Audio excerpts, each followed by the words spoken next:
नमस्कार. गन्ना फन्ना यूट्यूब चॅनलवर सर्वांचं स्वागत. मित्रो, गेल्या 10 दिवसापासून मी पंढरपूर यात्रेवर गेलो होतो. त्यामुळे दर्यापूरच्या राजकीय स्थितीवर विश्लेषण आणि प्रामुख्याने कृषी उत्पन्न बाजार समितीवर मी मुद्दामून टाकला नाही आणि तिथं रेंज सुद्धा नव्हती. कृषी उत्पन्न बाजार समितीचे संचालक आठवले यांचा फोन आला आणि त्यांनी सांगितलं की सध्याच्या कृषी उत्पन्न बाजार समितीच्या स्थितीवर गणेश पाटील सर्वांचे व्हिडिओ आले, पण तुमचा व्हिडिओ अजूनपर्यंत आला नाही. त्यांच्या बोलण्याचा ओघ माझ्या लक्षात आलेला होता. कारण जे सुधाकर पाटील भासाकडे यांनी 12चं समर्थन प्राप्त केलं होतं, त्यामधून 2 जणांवर शंका होती आणि त्यामध्ये आसिफ जे संचालक आहेत हमालमधून, ते बळवंतराव वानखडे त्यांना त्यांचं परिवर्तन करण्यात सक्सेस राहिले. त्यामुळे आठवले यांना असं वाटत होतं की तो ठराव पारित होणार नाही, यावर गणेश पाटील साखरे यांनी आकलन करावं. मी त्यांना ही म्हटलं की मुलाखत द्या, पण त्यांनी मुलाखत देण्यास टाळलंय. होऊ शकते त्यांचा उत्साह सध्या एवढा द्विगुणित आहे, कारण दर्यापूर तालुक्यावर आतापर्यंत जे साम्राज्य होतं काँग्रेस पक्षावर, ते पाटलांचं होतं आणि तेही प्रस्थापितांचं. पण एक सर्वसामान्य माणूस गावातला सरपंच ते खासदार बनतोय. त्यामुळे आपल्या जातीचं आज वर्चस्व या काँग्रेसवर आहे, हे त्यांच्या मनात एक उत्स्फूर्तता निर्माण झालेली आहे आठवले दादांच्या. त्यामुळे ते उत्साहित होणं हे साहजिक आहे. पण आठवले दादा, आज जरी हा अविश्वासा ठराव टाकल्यानंतर हा 30 तारखेचा 31 तारखेपर्यंत किंवा त्याच्या पुढे ढकलला जाऊ शकतंय, कारण उद्धव बाळासाहेब ठाकरे यांचा पक्ष पुसल्यावर त्यांचा निकाल अजूनपर्यंतही लागला नाही. त्यामुळे तुमची जे उत्कंठ आहे की मी व्हिडिओ टाकायची, हे साहजिक आहे. पण यामध्येही ट्विस्ट येऊ शकतात, कारण आज काँग्रेसचे प्रस्थापित जे स्वतःला प्रस्थापित म्हणून घेतात, ते लोक जर काँग्रेसला सोडून सुधाकर पाटलाच्या फेवरमध्ये जाऊ शकतात, तर इथे काहीही होऊ शकतंय. आणि दुसरा विषय असतो, मग काही लोक म्हणतील की हे सहकार क्षेत्र गटातटाचं असतंय.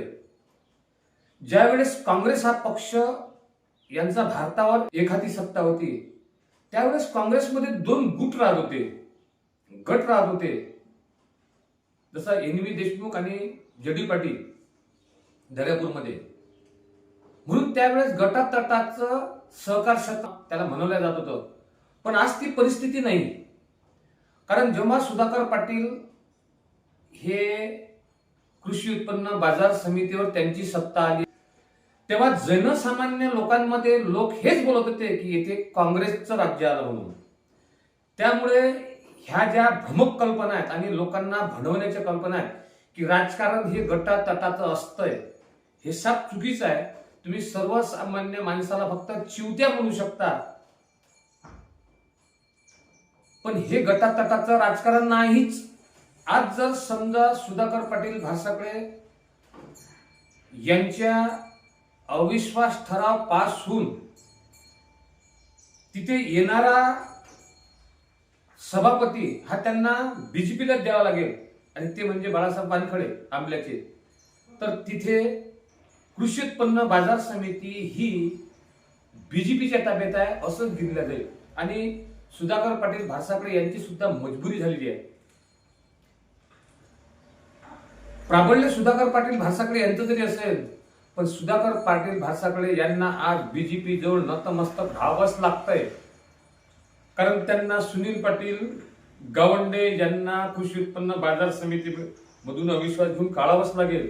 मग अशा वेळेस तिथे शिंदे सेनेची गटाची ताकद कमी पडलेली आहे आणि त्यांच्या समोर एक पर्याय शिल्लक आहे.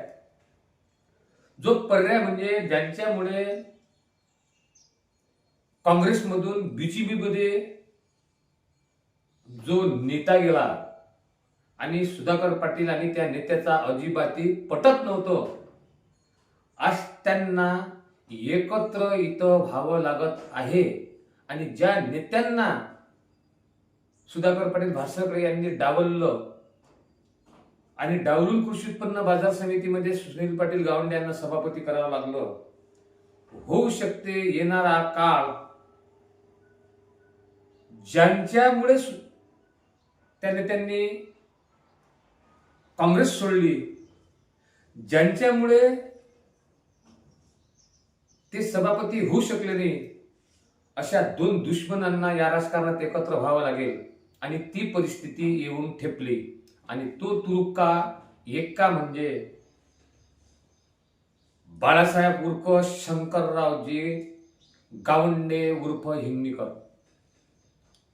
कारण सुधाकर पाटील भातसाखळे यांच्या लिस्टमध्ये बाळासाहेब हिंगणीकर नव्हते. या वेळेला सभापती पद म्हणून हे बाळासाहेब वानखडे यांना सुधाकर पाटील देत होते. ते जरी म्हणत असेल गटातटाचं राजकारण आहे, पण ते त्यांची मजबुरी होती. ते पद बीजेपीला द्यावं लागेल म्हणूनच बीजेपी एवढं समोर गेलेली आहे. 30 तारखेचा अविश्वासा ठराव आज समोर ढकललेला आहे. हीच बीजेपीची ताकद आहे. हिंगणीकर यांना बीजेपीने खूप काही प्रमाणात समजून सांगितलं असेल. त्यामुळे येणारा हा अविश्वासाचा ठराव आहे. ज्या सुधाकर पाटील भातसाखळे यांच्या लिस्टमध्ये त्यांचं नाव नाही, ते बाळासाहेब हिंगणीकर इथे येऊ शकतात. आणि हा ठराव लेट का त्यांनी प्रसारित केला, म्हणजे पारित करण्यासाठी ठेवला, तर आज बीजेपी जवळ सर्व ताकदीचा भंडार आहे. ते तर केंद्रातल्या मोठ्या मोठ्यांना नमवू शकतात. हे दर्यापुरातले बाळासाहेब हिंगणीकर म्हणजे त्यांच्यासमोर काहीच नाही. बाळासाहेब हिंगणीकर एकाच प्रकारात फक्त सुधाकर पाटील भातसाखळे यांच्या समरणार्थ जाऊ शकत नाहीत. त्यांना जर डबल काँग्रेसमध्ये यायचं असेल आणि वरच्या लेवलवर त्यांचं बबलू देशमुख, यशोमतीताई ठाकूर यांच्यासोबत शक्य आहे. बाळासाहेब हिंगणीकर यांना कुठली तरी ऑफर दिल्या गेली असेल, पण बाळासाहेब हिंगणीकर हे चूक करतील नाही. कारण शिंदे सेना आणि बीजेपी हे वेगवेगळे पक्ष आहेत. येणाऱ्या काळात त्यांना ऑफर सुद्धा देऊ शकते आमदारकीची, सुधाकर पाटील भातसाखळे शिंदे सेनेकडून आणि बाळासाहेब हिंगणीकर हे बीजेपी कडून. त्यामुळे बाळासाहेब हिंगणीकर हे सुद्धा द्विधा मनस्थितीत असू शकतात. पण शेवटी बीजेपी हा प्रबळ पक्ष आहे, सत्तेत बीजेपी आहे. त्यामुळे आयता चान्स बाळासाहेब सोडणार नाहीत. आणि येणारा भविष्य बाळासाहेब हे जुळून घेणारा माणूस आहे. आणि इथलं प्रकाश पाटलाचं प्रस्थ कमी होऊन बाळासाहेब वानखडे यांचं प्रस्थ वाढणार आहे.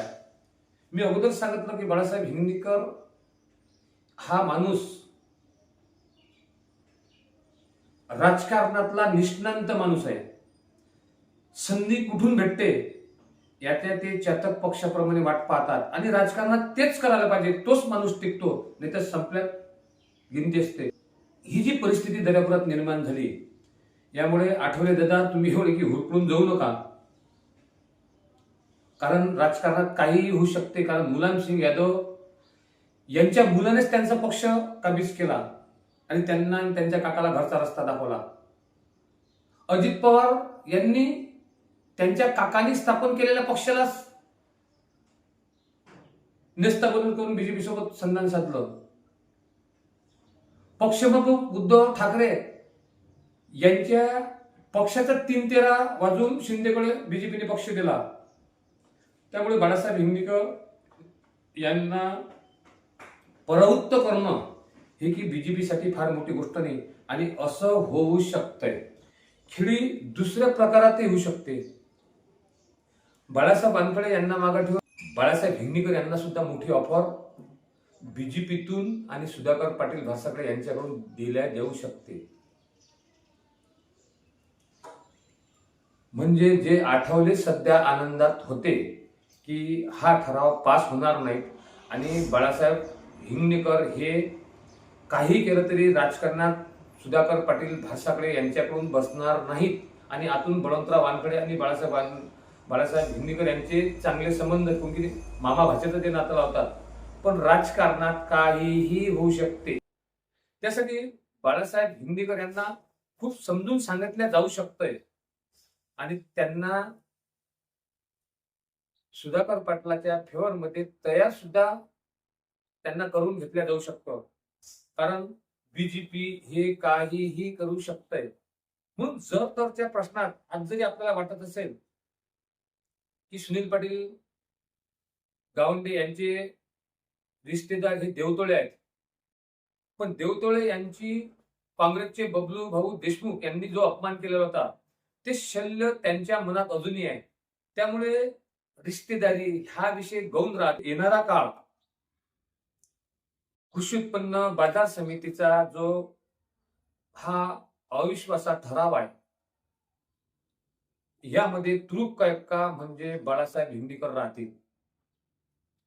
म्हणून सुधाकर पाटील भासाकडे यांच्या समर्थकांनी हुरपळून जाऊ नये आणि इकडे सुनील पाटील गावंडे यांच्या सुद्धा समर्थकांनी हुरपळून जाऊ नये. कारण शेवटी हे राजकारण आहे. इथं जर तरच्या गोष्टी होऊ शकतात. आज बीजेपी जवळ पैसा, ताकद, माणसं, सरकारी यंत्रणा सर्व जवळ जमाव आहे. मग ते मोठ्या मोठ्यांना नमवू शकतात. तर बाळासाहेब हिंदीकर हे बीजेपीतच असताना त्यांना नमवणे म्हणजे बीजेपीला बाहेर का खेळ आहे. म्हणून आठवले दादा, तुमचा जो उत्साह होता की ठराव पास होणार नाही, असंही होऊ शकते. असेच व्हिडिओ पाहण्याकरता पाहत राहा गन्ना कफाना युट्यूब चॅनल. प्रस्तुत करता गणेश सगळे कॅमेरामन जगदीश बर्डे सर. आपलं चॅनल आपल्या मनातील घटना लोकांसोबत मांडणारे चॅनल. मी की कोणाचा दोषी नाही आणि मला की राजकारणाचं घेणे देणे नाही. त्यामुळे असे स्पष्ट व्हिडिओ येतच राहतील आणि कोणी हेही समजू नये की गणेश साखरे हा पत्रकार माझ्या फेवरने व्हिडिओ टाकेल म्हणून. माझे व्हिडिओ असेच येत राहतील. धन्यवाद.